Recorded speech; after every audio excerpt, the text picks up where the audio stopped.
അപ്പൊ നമ്മളുടെ ആപ്പിൾ ട്രിങ്ക് എഡിഷന് പെയിന്റ് അടിച്ചാലോ? ഇപ്പൊ നമ്മളുടെ ചാനലിൽ ഒരു ഫ്രൂട്ട് സീരീസ് നടക്കുന്നുണ്ട്. തൽക്കാലത്തേക്ക് ഒരു 5 ഫ്രൂട്ട് മാത്രമേ നമ്മളിപ്പോ ചെയ്യുന്നുള്ളൂ. ക്രിസ്മസ് ഒക്കെ ഇങ്ങ് എത്താറായില്ലേ, അപ്പൊ ഒരു ക്രിസ്മസ് സീരീസ് ചെയ്യണ്ടേ?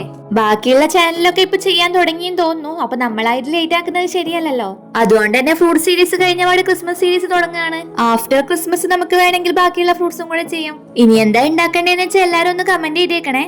നമ്മളുടെ സീരീസിലെ പ്ലാസ്റ്റർ ഓഫ് പാരീസ് വെച്ചുണ്ടാക്കുന്ന സാധനങ്ങളൊക്കെ ചെയ്യണമെന്ന് ഞാൻ വിചാരിച്ചിട്ടുണ്ടായിരുന്നേ.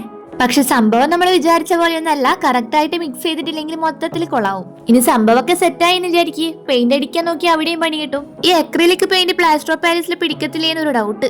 നമ്മൾ ഓൾറെഡി 2-3 തവണ പ്ലാസ്റ്റർ ഓഫ് പാരീസിൽ പെയിന്റ് അടിച്ചിട്ടുണ്ടായിരുന്നില്ലേ? പെയിന്റ് അടിക്കുന്നത് വരെയൊക്കെ ഓക്കെയാണ്. അത് കഴിഞ്ഞത് തൊട്ട പണി കിട്ടും. നോർമലി ക്ലേയിലൊക്കെ പെയിന്റ് ചെയ്യുമ്പോൾ പെട്ടെന്ന് ഉണങ്ങി കിട്ടുന്നതാണ്. ഇനി പ്ലാസ്റ്റർ ഓഫ് പാരീസിന് അധികം സമയം വേണമെന്നൊന്നും അറിയില്ല. ഞാൻ തൊട്ടപ്പോഴൊക്കെ അത് ഇളകി വരുന്നുണ്ടായിരുന്നേ.